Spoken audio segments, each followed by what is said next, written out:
Honeys, I'm Near Inspired. This is my first episode for my YouTube channel called It's a Girl's World. So thank you everyone for subscribing. My panel today is the amazing Rebecca Mack. Hi guys. And I've got the amazing Ashton. Hi. With me today. Today our topic is going to be mental health, neurodiversity, because we all suffer with, we're all neurodivergent. Are we? Are we? Yeah, we are. So we're going to discuss, you know, I'm just going to go into a little bit of my own experience with it. I am ADHD. Not sure if anyone's picked that up, but I've got some signs. Cheeky. Anyway, see, interrupting. He just started. Do you know what I mean? We ain't even got into it. No. So we're going to be talking about neurodiversity in the workplace, the effect on your personal lives, relationships, all that kind of stuff. I've got extreme ADHD, and I was diagnosed in prison at 28. And the impact that has had on my life has been, you know, at certain points, you know, catastrophic. But look where it's got you now, though. Yeah. Like, as much as people say ADHD is a bad thing, I definitely don't believe so. No, it's a superpower in its own right. Yeah, I believe when you're not done. I believe when you're not for his morning, when you're unaware of it, and you don't know what's going on, and you're young and confused, and it has a, you know, and people are not diagnosed you and stuff like that, and it can have a catastrophic effect on your education, things like that. Concentrating it. People can't understand you in terms of relationships. You don't know what your needs are. Your work, your employers don't know in terms of what your needs are, what your skills are, what they're not. So that is when it can be, you know, have a significant effect. I don't think you as an individual know what your needs are and your skills are with ADHD until you get to a certain point and level in your life. Like, I've had ADHD. Everyone knows I am off the scale. We all know that. Yeah, I am off the like, mine's that bad that I am like 100 miles an hour. I will do 5 tasks at once. Same, or I'll be burnt out and do absolutely nothing. Between there's no balance. There's no balance, no middle ground. But then at the same time, the difference, your little face is cracking me up. The positives with that is, you know, when we are like that. What we can create and achieve when we are hyperfixated and focused on things, it's a business. Yeah, but I think business. I think as well, when you find 3 people like us now, and you put 3 people, the dream team, superpowers are all individual. 100%. But we're like a jigsaw puzzle. Complement each other well. Like ours, we've become a jigsaw, and it's just clicked. Like Definitely you've got what you're good at. She's got what she's good at. I just. Make it our strengths, and it works. And also we understand each other a lot in terms of Ashton was late today. Always. No, let me stop you. She'd be late for her own fucking birth. Weird, I'm not gonna lie. No, I did gonna be late for my own fucking show. No, she would be that late. No, do you know what, right? I've been up since 5 a.m. Yeah. And I've done I still get late to work. Yeah. But I haven't done anything. You're forgetting. And then I was ready for you hours ago. Right? And this is what I thought. I thought you was right on it. Yeah, she's gonna. What did I say? I was so worried. I kept saying to her, message Justin. I thought, fuck, she's gonna be there waiting. She's like, I'll get a glimpse. I thought, oh, she's all right. Do you know what I mean? I'm there sweating, doing my eyelashes. She's a fucking nightmare. I am. It's different. I am and all though. Yeah, like Sunday. She's what, worse? I'll get stuff done and then I'll be on time. God. Listen to this then. We've just been sat on the train. That was all good. I don't know. Right then. We've just been sat on the train to get here. Sat on the train. My God. No, listen. Listen, come from South East London. Listen, we're on the train. Listen, we're on the train. We're like, right, next stop. Okay, next stop. We pulled up. Listen, we pulled up at Stratford. We've pulled up. We're like, right, this is our stop train. Let's get some fighters. Obviously. Getting some fighters. And listen, the doors are shutting. How could we forget within that second? Get off the fucking train. That don't surprise me, really. Within a second. You should have extra been late.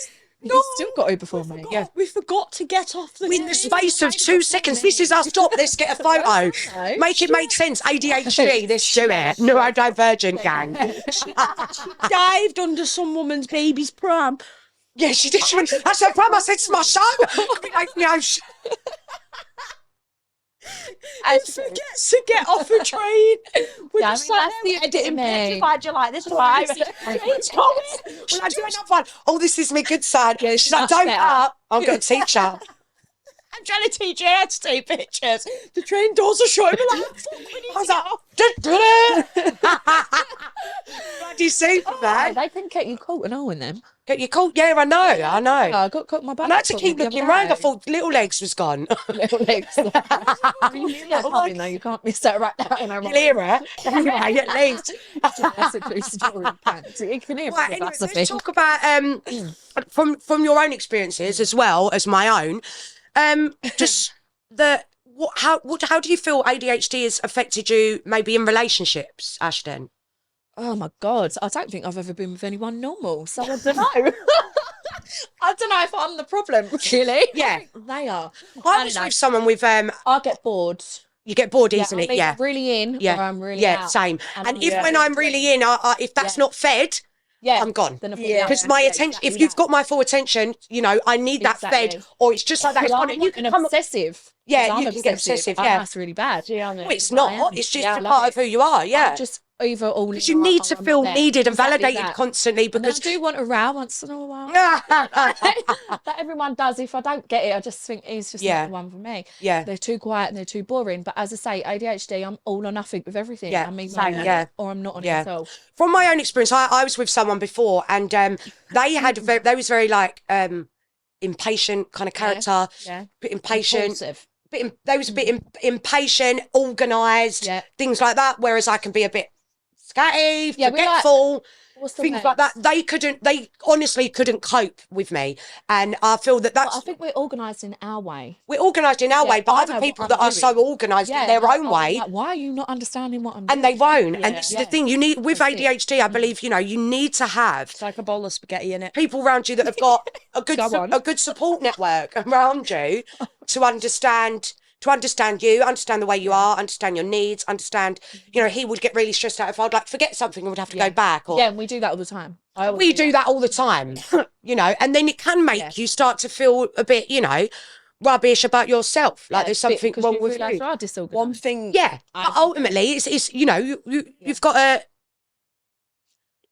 ADHD. One thing I've learned and you move about ADHD over the years is that people with ADHD, 99% have some form of childhood trauma. Yeah. Yeah. ADHD is a repercussion of unresolved childhood trauma. Right. So what ADHD is, it's an attention deficit disorder. Yeah. Mm-hmm. So because the child or whoever lacked the compassion or the love, or they had a very scatty childhood, it conforms and carries forward into their adulthood. Right. Now, when it comes to relationships, I find, from my own personal experience, I dealt with a lot of childhood trauma in the way of abandonment issues. Yeah. So I struggle to let people in. Yeah. I will literally go, right, that's not for me. Yeah. See you later. I think a lot of people, that's very common with people with ADHD, the abandonment issues, the attachment, the separation anxiety, the overwhelm. And it's like you could want something, want it from what I know. My own experience. Yeah. Want it. And then when you've got it, I almost self-sabotage. Yeah. Oh my God, someone said that to me the other day. Yeah, you do. I do. And then they don't understand you and you don't even understand. And then it's like, Nia, what am I doing? This is what I wanted.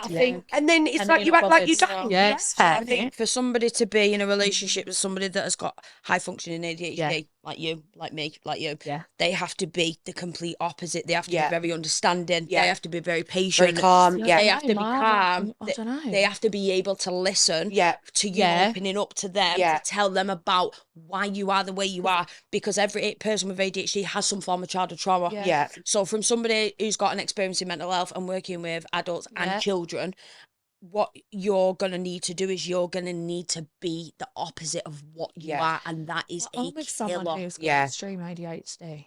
Pardon? I'm with someone who's got extreme ADHD. Are you? But I would say I'm the one that does then try and listen. Yeah. And because he's so... That's what I'm saying. So he's balancing you out. Yeah, I'm like... Yeah. So, maybe you are right with that, because I'd say I'm not the one who's compromising, because there's no real compromise. Yeah. I'm compromising to listen, maybe, like what you're saying, because I know he ain't listening. Yeah. Whereas you know you have to. Yeah, I said to Melly, I said, we've had this conversation 3 times. I said, like, I know the answer. Yeah. I told you the answer. Now you're telling me, you're telling me the story. But I told it to you. So I was like, oh, but yeah.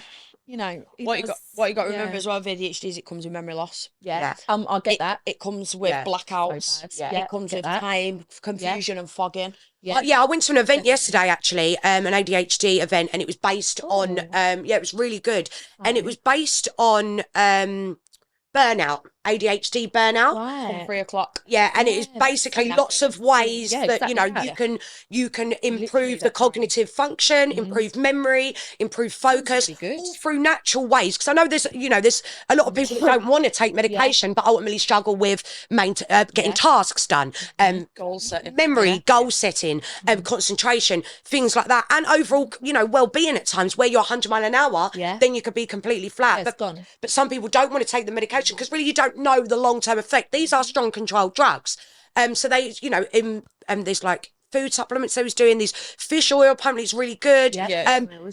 Loads of great stuff like that. So it's a really inspiring, powerful event. Interesting If to know. you Google neuroplasticity, neuroplasticity is the science of how to rewire a cognitive brain. Wow. So you'll That know sounds like interesting. you've got I think the so. book The Secret.